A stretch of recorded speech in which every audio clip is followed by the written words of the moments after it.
சட்டமன்ற தொகுதிகள் திண்டிவனம், வானூர், விழுப்புரம், விக்கிரவாண்டி, திருக்கோளூர், உளுந்தூர்பேட்டை. 2021 ரிசல்ட் எப்படி இருந்துச்சு? திண்டிவனம், வானூர் அதிமுக கூட்டணி வென்றது.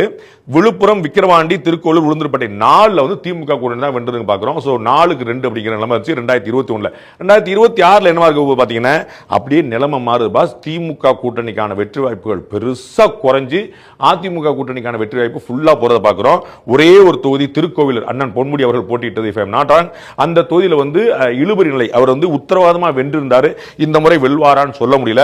அதை தாண்டி உளுந்தூர்பேட்டை, விக்கிரவாண்டி, விழுப்புரம், வானூர், திண்டிவனம் எல்லாமே வந்து பாத்தீங்கன்னா ஏடிஎம்கே கூட்டணி வெல்வதற்கான வாய்ப்புகள் அதிகம் இருக்கிறது. 2026 சட்டமன்ற தேர்தலில் இந்த ரிசல்ட் இங்க இருந்து எப்படி பாருங்க, 4 இந்த பக்கம் இருந்துச்சு, இந்த பக்கம் வந்து 5 மாறி 1-1ங்கிறதும் அதுவும் இழுபறியாத்த மாதிரி திமுக கூட்டணி போல பாக்குறோம். சோ விழுப்புரம் பகுதியில் வந்து ஒரு ஸ்ட்ராங்கான ஒரு அசஸ்மெண்ட் வந்து ஏடிஎம்கே சப்போர்ட்டா வரக்கூடிய நம்ம பாக்குறோம். அடுத்த நம்ம பார்க்கக்கூடிய மக்களவை தொகுதி கள்ளக்குறிச்சி மக்களவை தொகுதி. இதுல வந்து 2021 ரிஷிவந்தியம், சங்கராபுரம், கள்ளக்குறிச்சி, கங்கவள்ளி, ஆத்தூர், ஏற்காடு இந்த 6 சட்டமன்ற தொகுதிகள் இருக்கு. இந்த 6 சட்டமன்ற தொகுதியில் கடந்த முறை ரிசல்ட் பாத்தீங்கன்னா 2 திமுக கூட்டணி, 4 அதிமுக கூட்டணி இங்க இருக்கிற பாக்குறோம். ரிஷிவந்தியம், சங்கராபுரம் திமுக கூட்டணி, கள்ளக்குறிச்சி, கங்கவள்ளி, ஆத்தூர், ஏற்காடு